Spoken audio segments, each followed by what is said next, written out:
Meus pais saquearam meu fundo fiduciário para pagar o casamento da minha irmã e chamaram de generosidade familiar. Não chorei, só olhei para meu noivo, que se levantou. Sua irmã merece um casamento de verdade, disse meu pai orgulhoso. Meu fundo fiduciário da minha avó, $48 mil, sumiu. Ainda somos os administradores até seu aniversário, ele disse. Temos todo o direito legal de... Você acabou de admitir apropriação indébita diante de testemunhas? A voz de Beckett cortou o ambiente sem precisar elevar o tom. Todos na mesa olharam para ele com a camisa de flanela empoeirada, botas gastas e mãos calejadas segurando um copo d'água na mesa dos meus pais. Meu pai riu. Filho, sei que você está acostumado com salário de pedreiro, mas pais sempre administram os bens dos filhos. Se você ganhasse mais que o mínimo, Isla talvez não precisasse de apoio familiar. Beckett colocou o copo na mesa cuidadosamente. Você tem 72 horas para devolver o principal mais os juros, disse. Se não fizer isso, o casamento de Sutton será um funeral para nossa reputação. Meu pai riu alto. Minha irmã Sutton gritou em outro cômodo por algo no celular. Tripp, o noivo dela, filmava atrás da taça de champanhe, sorrindo de lado. Saí com Beckett, segurando seu braço. Preciso voltar 18 meses para explicar por que não chorava e por que meu noivo, chamado de operário da construção civil pela minha família como se fosse um diagnóstico, era o único na mesa que sabia o que fazia. Eu já era especialista em restauração arquitetônica há 4 anos quando conheci Beckett Sterling em uma obra em Denver, onde fui contratada para avaliar um prédio de tijolos dos anos 1920 para avaliar a elegibilidade para a preservação, e onde ele aparentemente estava supervisionando algum tipo de avaliação estrutural que, na época, presumi que significava que ele era o empreiteiro geral do projeto. Ele usava uma camisa de flanela e um capacete de segurança, e tinha aquele tipo de competência silenciosa que bons profissionais carregam, do mesmo jeito que cirurgiões experientes carregam uma certa serenidade, não exibindo conhecimento, apenas usando-o, sem nenhuma necessidade aparente de que você perceba. Discutimos por 45 minutos sobre uma parede estrutural em um trecho de 2 metros de um porão empoeirado, até concordarmos na solução em 5 minutos. Ele me convidou para jantar de forma direta e aceitei pelo mesmo motivo. Falei dele para minha família após 2 meses com cautela. Como quando você apresenta alguém num ambiente em que sabe que o teto é baixo. A primeira pergunta do meu pai foi o que Beckett fazia da vida. A primeira pergunta da minha mãe foi a mesma, só que formulada de maneira mais elegante. Sutton, minha irmã 4 anos mais nova, buscou por ele no celular nos 10 primeiros minutos e avisou a mesa que não o achou no LinkedIn, como se isso fosse prova de algo que o desabonasse. Beckett sorriu e disse que o LinkedIn não era exatamente a plataforma preferida dele, o que era verdade do mesmo jeito que dizer que o Oceano Pacífico não era exatamente a piscina preferida dele também seria verdade. E minha família recebeu isso como confirmação de tudo o que já tinham decidido sobre ele. Minha família via Beckett como um homem de roupa de trabalho que dirigia uma caminhonete amassada, falava de sua carreira em frases como gestão de projetos ou trabalho de construção e nunca tentava impressionar ninguém. Eles formaram opiniões nos primeiros 15 minutos do jantar e nunca mudaram, pois alguns mudam de ideia com novas informações e outros não. E minha família sempre esteve firmemente na segunda categoria.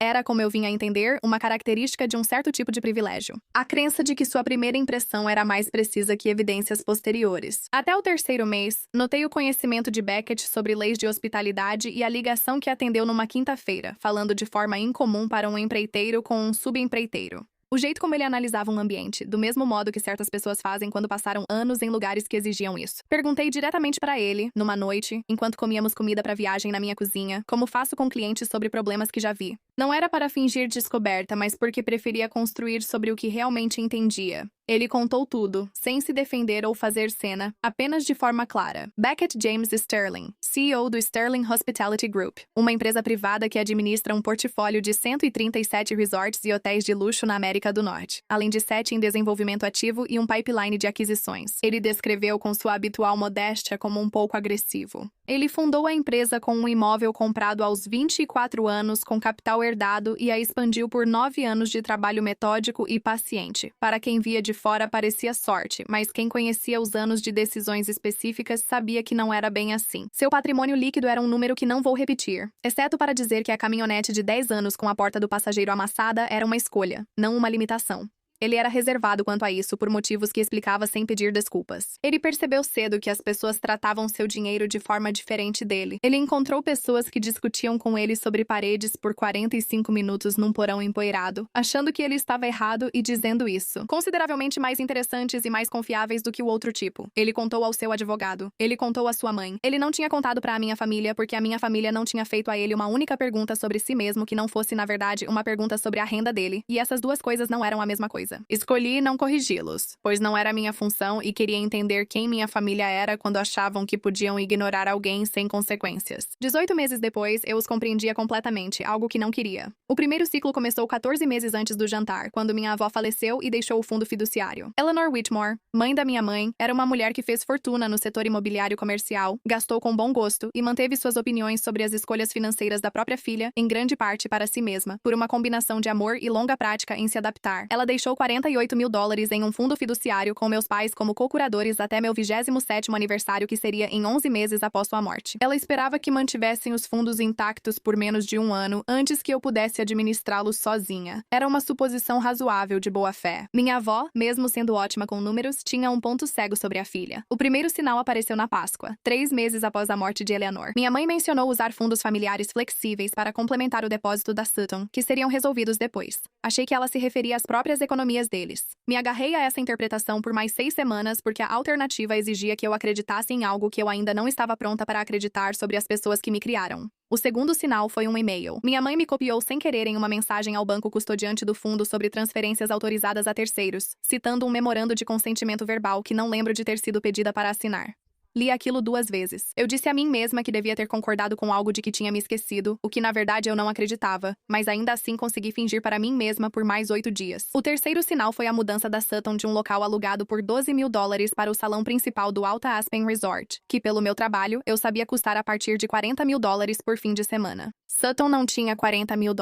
Sutton tinha 12 mil seguidores no Instagram e uma noiva, Tripp, que trabalhava com consultoria de marcas e postou uma foto de um relógio de $14 mil dizendo que uma boa semana permitiu a compra. Perguntei aos meus pais sobre o financiamento. Meu pai disse que Sutton merecia comemorar e que o dinheiro estava resolvido. Minha mãe comentou das flores. Eu ignorei. De novo, o padrão do qual mais me envergonho nessa história não é nada que minha família tenha feito comigo. É a quantidade de vezes que deixei passar algo que eu já sabia, porque a alternativa exigia um confronto para a qual eu não estava pronta. O quarto sinal foi o extrato. Liguei para o banco custodiante para consultar o saldo e vi no histórico 3 transferências saindo do fundo. $16 mil, $16 mil e $16 mil, cada uma com um intervalo exato de 6 semanas, todas listadas como desembolso autorizado mediante aprovação do co-curador, fazendo referência a um memorando de consentimento verbal com o meu nome. Reconheci imediatamente o espaçamento deliberado após 4 anos trabalhando com documentação financeira em projetos de preservação histórica. O limite do banco para revisar grandes transferências era de $17.500 e alguém já havia checado isso. Fiquei 22 minutos no estacionamento de um supermercado lendo 3 linhas no celular antes de ligar para Beckett. Ele pediu que eu descrevesse o que via e eu contei. Ele ficou em silêncio por 4 segundos, uma pausa que aprendi a não interromper. Não fale com o banco hoje, nem conte aos seus pais.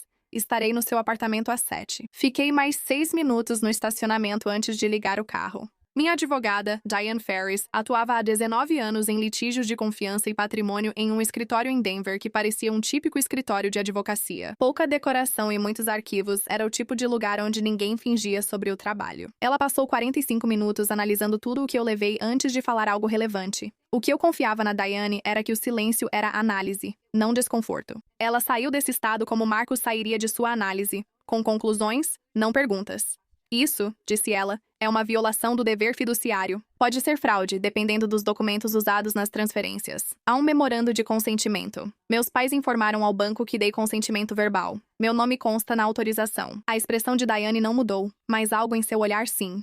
Você deu consentimento verbal? Só descobri dessas transferências há 4 dias. Então o memorando é falso, ela afirmou. Sim, colocou a caneta na mesa. Quero ser direta sobre o que um processo criminal por fraude exige e o tempo que isso leva. O memorando falsificado é sua maior prova, mas é apenas um consentimento verbal, sem sua assinatura. Seus pais dirão que você concordou verbalmente e só registraram. Prove que mentem. Cumprir o padrão exigido em um caso criminal envolve depoimentos, coleta de provas, especialistas e geralmente pelo menos 18 meses, ela me olhou. Nesse período, o casamento da Sutton já ocorreu. Recuperar o dinheiro será mais difícil e a família dela terá criado uma nova narrativa. E o processo civil? Mais rápido e maiores chances de sucesso financeiro. Mas o processo civil ainda permite que movam bens se quiserem lutar. Perguntei qual era a opção mais rápida. Ela refletiu. A versão rápida exige que eles temam algo mais imediato que um processo civil, com prazo menor que um tribunal.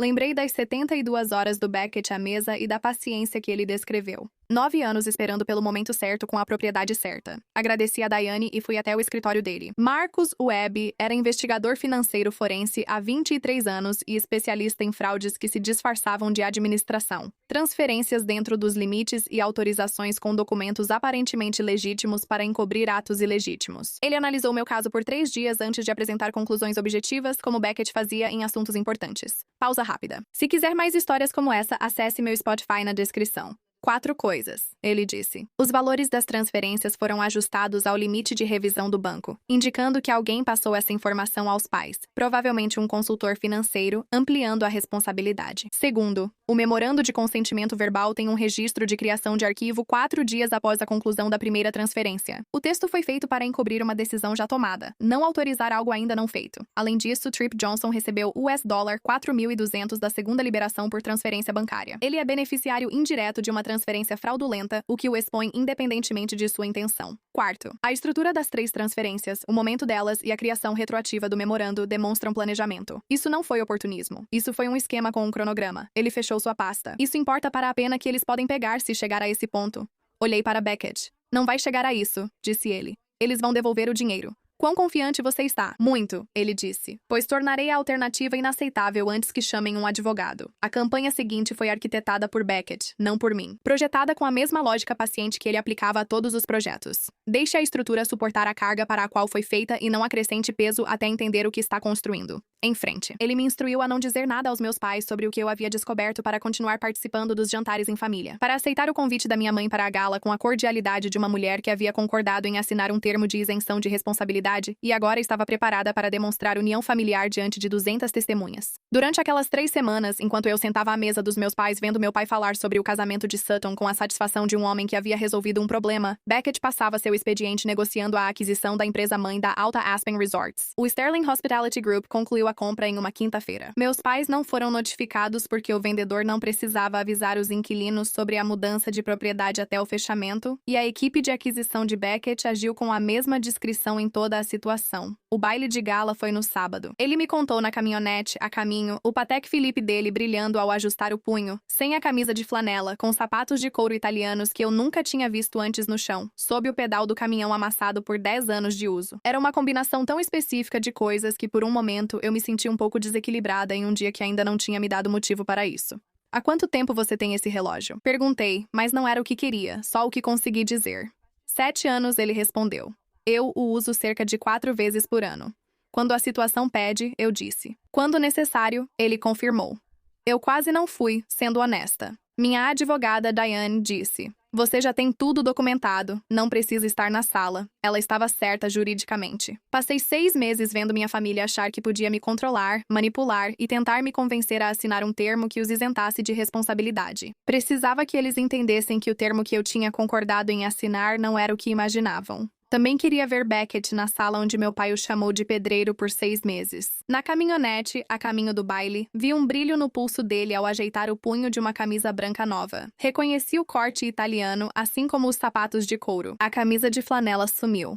No pulso dele, um Patek Philippe Vintage que vale mais que o carro do meu pai. Ele percebeu que notei e deu um sorriso calmo, o mesmo de quando um acordo estava prestes a ser fechado. Beckett, minha voz mal saiu. O que você fez? Confie em mim, ele disse. Deixe que comprometam tudo publicamente e paguem o depósito do local. Maximize a altura da qual eles estão prestes a cair. Olhei para o homem que passou 6 meses fingindo ser pobre enquanto minha família fingia ser rica e senti algo mudar no meu peito que não era exatamente orgulho e não era exatamente amor, mas estava em algum lugar entre os dois. A sensação de maravilha ao criar algo com alguém e superar expectativas. Quem é você? Perguntei. Você saberá em cerca de 2 horas, ele respondeu. A mesma pessoa de sempre, só com menos camisas de flanela. A festa de gala foi tudo o que Sutton queria. 200 convidados. Lustres de cristal no salão principal, esculturas de gelo com iniciais entrelaçadas. Um quarteto de cordas tocava em um tom caro por nota. Meus pais circulavam pelo salão com a facilidade de quem acreditava estar promovendo um grande triunfo. Sutton pegou o microfone e agradeceu a eles por sua incrível generosidade. Ela não revelou de onde veio o dinheiro, pois Sutton tinha um instinto social que permite aceitar presentes roubados sem questionar a origem. Minha mãe enxugou os olhos. Meu pai recebia tapinhas nas costas de homens de paletó.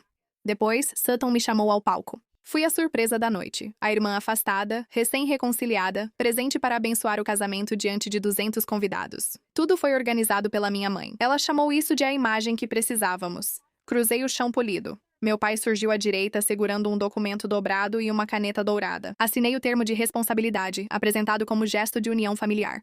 Seu sorriso discreto mostrava que aproveitava o momento. Beckett avançou. Ele estendeu a mão por trás do meu pai e pegou o microfone da mão de Sutton com a autoridade absoluta e tranquila de um homem que é dono do prédio, o que desde quinta-feira ele realmente era. Sutton, falou ele com voz agradável e confiante. Pode checar seu e-mail?